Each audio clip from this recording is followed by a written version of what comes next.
Hey guys, Ponce here to talk to you guys about the Legends of Runeterra patch, which is going to be hitting tomorrow, November the 14th, and thus bringing the beta back live for phase number 2. So we're going to be talking about the patch notes here, what's going on with the expedition thing they're introducing, some card changes, as well as what's going on with the beta exactly. To just get a few things out of the way, the beta, if you had access to it previously, you will continue to have access to it and be able to play it again. For example, me. So yeah, you can always watch me playing it if you don't get access yourself. But if you do want to maximize your chance of getting into the beta, they're doing that Twitch giveaway thing. So tune into twitch.tv/Ponce. Link available in the description below. The beta does go live tomorrow at 8 a.m. Pacific Standard Time, so I expect to be live like as soon as that happens, but there'll be another announcement video for that specifically, so let's not worry about that for now. So if you want as many chances to get into the beta as possible, feel free to hang out on the channel. You can always even just AFK if you'd like, you know, feel free to actually, you know, be there and ask questions and what's going on as well. So yeah, that's basically how that's going to function. In terms of who's getting in. Allegedly, they're letting more people in, so hopefully everyone gets in. But in terms of what's actually going on here with the patch itself, they're introducing a new expedition mode, which is kind of like, I guess, you know, Hearthstone's, what's it called, arena mode or something like that, with, you know, a couple tweaks. So why don't we just let Riot explain it? I'm going to bring this video up here and make my face go away, and then we'll get back to what exactly is going on with... So you found your favorite champs and learned the art of battle. But there's more than one way to play Legends of Runeterra, and different skills you can master. Like building a deck from scratch and crafting your strategy on the fly. Can you navigate the unknown, adapting to new cards and new foes, and still come out victorious? Together, friends, we go together! In the Expeditions mode, you draft a deck as you go, overcoming as many opponents as you can with an evolving set of cards. The farther you journey, the greater the challenge. But when you're on an expedition, it's not over till it's over.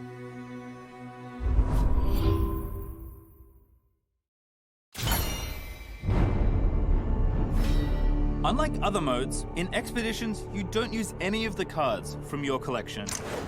Instead, you build a deck as you go, with a series of picks and trades. Every pick offers a different, random combination of champions, units, and spells. The cards in each pick are bundled together based on deck archetypes. You might select Disruption to add stuns and recalls to your arsenal. Or Scrap Heap for ways to cycle through your cards in search of the perfect play. No, it's here somewhere. There are over 20 archetypes to pick from, but over time, you'll create a strategy that's entirely your own. You start by choosing a couple of champions. As you continue drafting your deck, you'll alternate between two types of picks, Synergy and Wild. Synergy picks are based on the archetypes you chose previously. The cards in each pick are random, but they're sure to work well with what you've drafted so far. I knew we had it all along. On the other hand, Wild picks offer archetypes that may be totally different from what you've selected before. You might pick up a great option for enhancing what you already have, Over here. or change course after encountering an unexpected gem. You'll go no farther. You can even combine cards from 3 regions of Runeterra for a deck that can only be created on an expedition.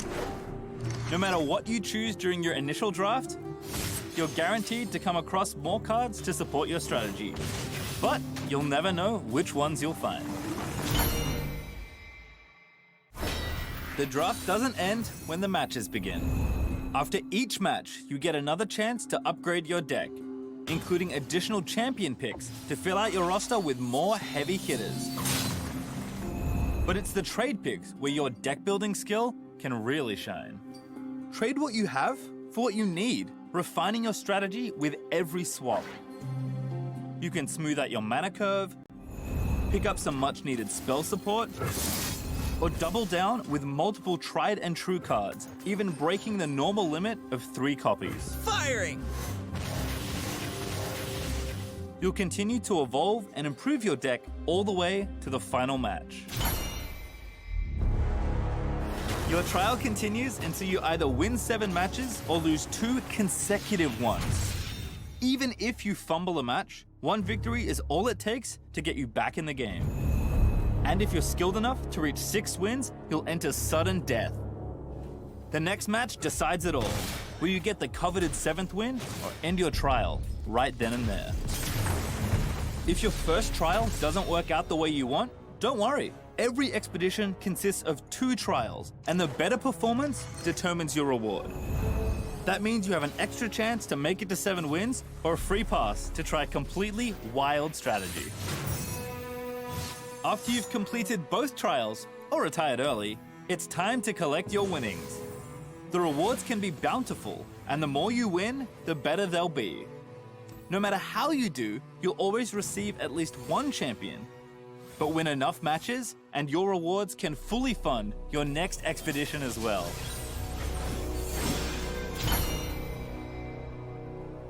You can embark on 3 new expeditions each week using shards, coins, or expedition tokens. After completing these, die-hard explorers who seek adventure purely for the experience can continue their trials in open play. Whether it's your first time drafting a deck, What could have been? or a glorious return to the 7-win expedition, Show them what we're made of. there are always more strategies to explore and another chance to claim victory. Pick your path, adapt your deck, and see how far you can go.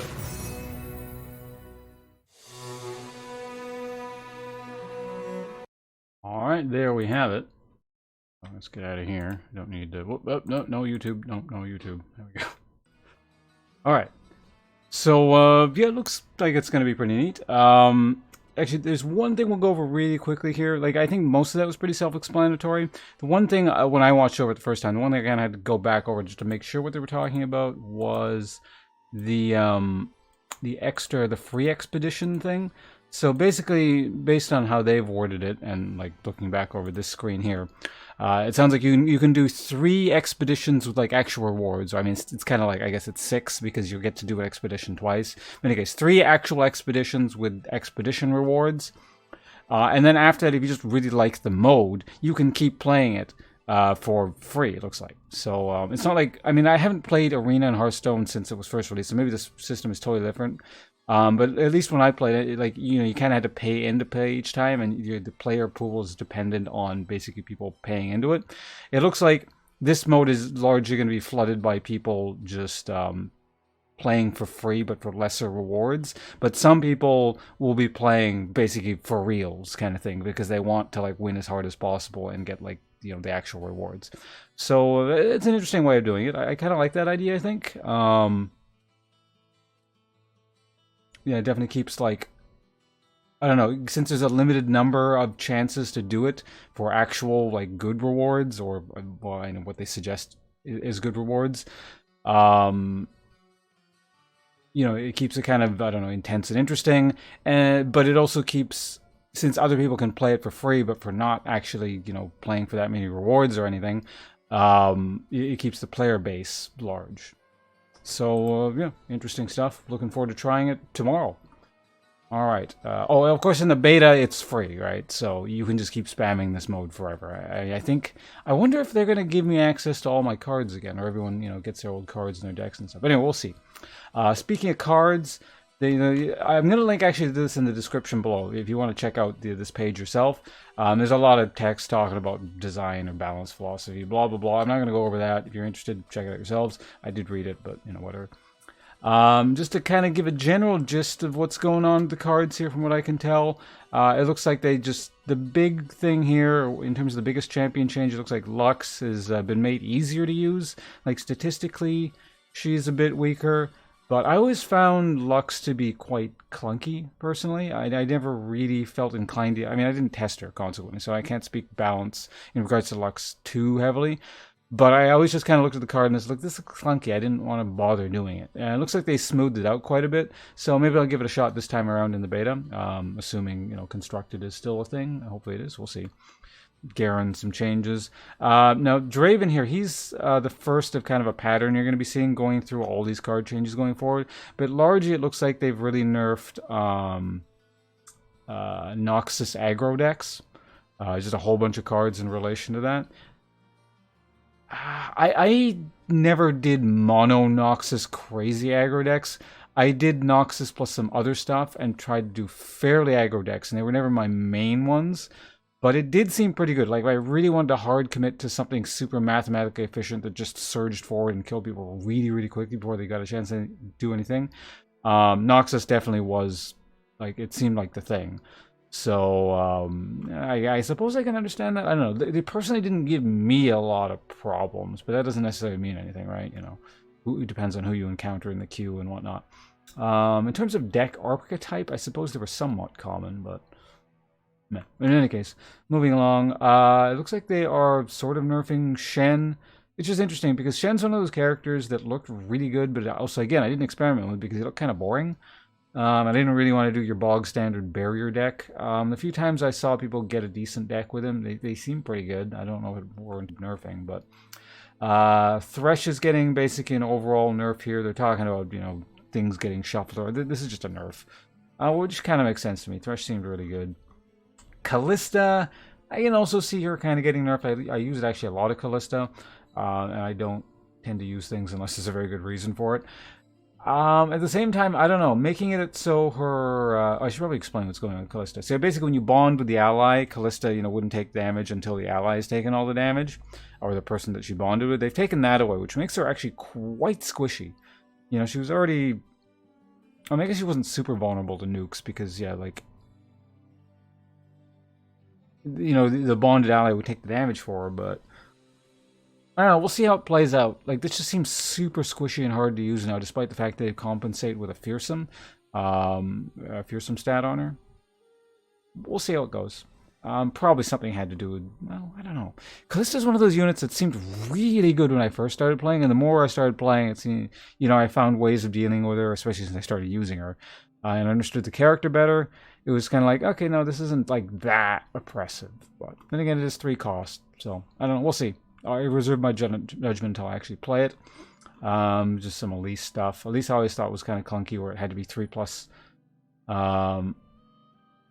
Anyway, I don't really want to talk about Elise. I made a spider deck, but you know, I don't care about it. I don't want this video to be too long, so we're moving right along here. It's not too important. And there's a bunch of just kind of cards here. I'm not going to go over each one. The main theme, in terms of just these general card nerfs, is Demacia is getting some nerfs. What we were talking about earlier with the aggro Noxus stuff, a bunch of those are getting some nerfs. People complained about this card a lot, She Who Wanders. In my experience, I didn't find the games like lasted long enough for her to get used like that often. I saw her a few times, certainly, and she was really good, but maybe it was, again, the style of decks I played. I tended to kind of kill people fairly early. I wasn't the most of aggro decks, or rather, the decks that I like weren't like the most aggro in the universe, but they were fairly aggro, and they tended to just kind of like dominate into the mid-game, so... But then again, I don't know, I was hearing most people were just running aggro decks, so I don't really know where the complaints were coming from this, but we'll see. Again, with general balance changes coming along, maybe the pace of the game will slow down a bit, who knows. There's a bunch of cards going on here. Again, this is some important stuff, but we're not looking at everything. The other thing to note, I suppose, is there's a bunch of changes to some spells. So it seems like they might work better with... what's it called? Like an Ezreal style deck. So for example, they're changing where is it? There's this one here. Flash of Brilliance seems more, I don't know, easy to use, I suppose. That's the thing with like high cost mana cards, they're just kind of difficult to use. So I mean, me personally, this is, I guess, my Magic background, but I've always preferred low cast cards and just getting things going early and consistency. So stuff like this, yeah, I could see it helping with Ezreal. What else did they do here? Eager Apprentice becoming cheaper might make her a bit easier to use. I always thought this character was pretty interesting. I think he might have been in one of my decks. Interesting that they're nerfing Augmented Experimenter, where he now can't deal damage to the Nexus. But that's a general theme, where like they're trying to lower incidental pinging Nexus damage, it seems like. So you'll see that throughout this kind of list here. Assembly Bot. I might actually use that in my Ezreal deck now. I feel like with the number of spells I cast, you could buff this guy up like really quickly. Yeah, so he's gone from like this weird, clunky, specific deck niche use into yeah, scaling robot. Just when you cast a spell, grant me +1/+1. Pretty straightforward, pretty easy to use. Seems very consistent. The kind of thing I personally like in decks, but you know, everyone plays differently. Aside from that, I don't think like, yeah, there's nothing like super important going on here. But yeah, a bunch of stuff you can read if you are so inclined, bug fixes, etc., etc. And once again, this should be available tomorrow at 8 a.m. Pacific Standard Time, November the 14th, 2019. There's beta phase 2, and I will be streaming this as soon as possible, so I'll probably be live right at 8 p.m. or 8 a.m.